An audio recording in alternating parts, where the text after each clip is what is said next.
प्रभु, मेरी एक अंतिम इच्छा है। मुझे 100 पुत्रों की माँ बनने का आशीर्वाद दीजिए। तथास्तु।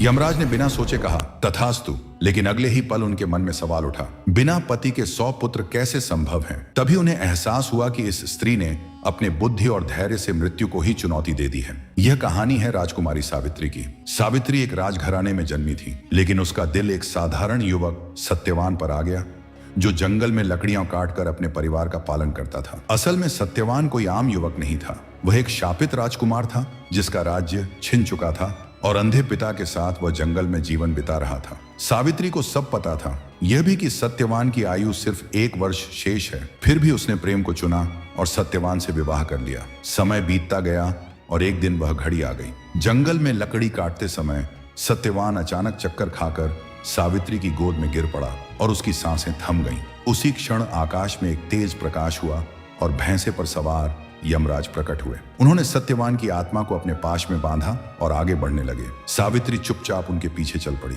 यमराज ने कहा, लौट जाओ स्त्री, यह मृत्यु का मार्ग है। पर सावित्री ने हार नहीं मानी। उसकी अटल निष्ठा देखकर यमराज बोले, सत्यवान के प्राणों को छोड़कर तुम 3 वरदान मांग सकती हो।